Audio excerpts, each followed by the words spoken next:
Well, somebody wake up Jim Mora. The playoffs are here. Postseason football is on deck, and I know everyone's fired up. Hey guys, Dominic Abassi here for the BCFC. And before we get to setting up the two semifinal matchups this weekend, let's talk about the All-Star selections. There's been a lot of talk about that this week. The offensive and defensive All-Star teams named by the conference. And for those of you who were chosen, congratulations on your fantastic seasons and certainly deserving of the accolades. For those of you that weren't, don't take it as a slight. Don't take it as though your efforts this season were unnoticed. But you have to understand this. It's a very difficult process to select these All-Stars.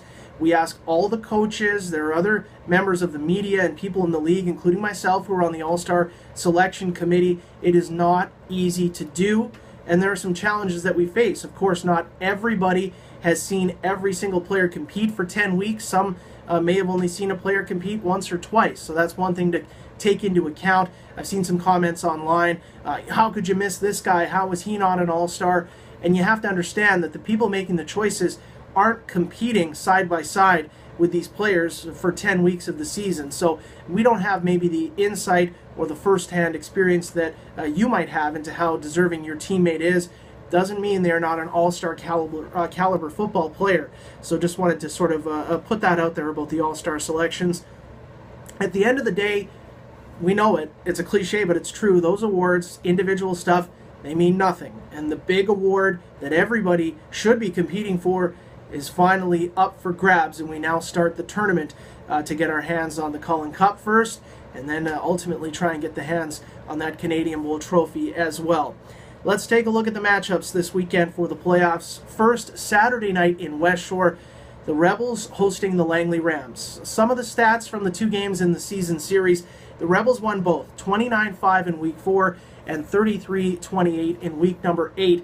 West Shore outgained the Rams 805 to 330 yards on offense.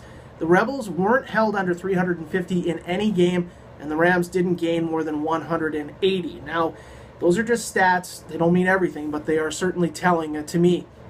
The focus should be pretty easy for the Rams. The guy wearing number 4 in red, and that's Trey Campbell, the league's leading rusher this season, gained nearly half of all of the Rebels' yards head-to-head with the Rams in the season series. He simply must be slowed down if the Rams have any hope of competing in this football game. Another focus will be on the Rams' quarterback play. The Rebels' defense is very intense. They fly around. They're very physical. How will the Rams' quarterback, whoever that is starting on Saturday, handle it? They haven't had Ryland Matters for the final 2 games of the regular season. He was their most effective quarterback in Langley this season. Stephen Laguerre has had his challenges, to say the least. Started the last 2 weeks of the season and threw 6 interceptions, 5 of those last week against the Vancouver Island Raiders. For me, it is honestly a little bit perplexing why the Rams don't put the ball into the hands of Nathan Lund way more often. He's a fifth-year guy, a 22-year-old veteran, a very physical, aggressive, intense carrier of the ball, and I thought he was their best player, one of their best players on offense last week against the Vancouver Island Raiders, but he just didn't get very many touches, and that to me was certainly a little bit confusing. He, in Lund, is averaging twice as many yards per carry as Joe Carter, who has seen more carries in that Rams offense. Also, take into account momentum and the streaks that these teams are on. The Rebels have won 9 in a row. They haven't lost at home this season. They didn't lose at home last season, with the exception of the Canadian Bowl as well. And the Rams have lost 3 straight games. They're 2-3 on the road this season. Their only wins on the road coming in Kamloops and in Chilliwack. Kickoff on that game goes 7 o'clock Saturday night at West Hill Stadium. And then on Sunday, we get a real treat, a classic BCFC rivalry in a classic BCFC venue. The Vancouver Island Raiders visiting the Sun for Sunday afternoon football in the Apple Bowl in the fall. It's a perfect setting for this game. Almost makes me miss that bus ride up to Kelowna a little bit anyways. Some of the stats from the head-to-head meetings: the Sun outgained the Raiders 702 to 489 on offense in the 2 meetings. Now that average for the Sun, about 350 yards a game, that was as effective as any team was against VI's defense this entire season. I think that Raider defense is pretty underrated, and they have the ability if they bring it the way they can to maybe kind of take a game over a little bit. These teams played back-to-back games in a home-and-home series in weeks 5 and 6, separated by the bye week, and the way that they both went, I think we learned a lot about these two teams. In the first game, the Sun came on the road. They played a very effective road game, very disciplined to their system and their plan, and they dominated the Raiders 45-11 in Nanaimo in week 5. Then a bye week, and the Raiders take a tough road trip up to Kelowna. They travel the day of the game. They played that night. Would have been easy for them to come out flat against a team that just handed it to them a couple of weeks before.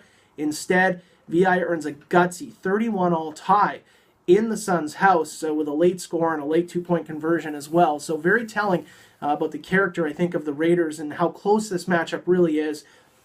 Since that game where they tied, both teams are 3-1, and their only losses each are against the West Shore Rebels. A big question here is how will the Sun react to last week's loss in West Shore? Ben McCauley, I think, did a very good job going into that game. He didn't oversell it. In fact, he kind of underplayed it. He said, look, we're not focused on first place showdown, huge matchup, revenge with the Rebels, any of that. We just want to have fun, have a bonding trip with the team, and really enjoy ourselves in the final week of the regular season. And by doing that, sort of underplaying the importance of the game, he sets his team up to hopefully not be too negatively impacted by the fact that they didn't have a very good result there at all. The Raiders, on the other hand, played a fantastic game. They really laid it on Langley in a big way. The scoreboard didn't show, I think, how dominant and physical the Raiders were. They were nasty in that game. One thing jumped out to me, and I've been watching this Raider team play all season at home and seen them obviously in the years past.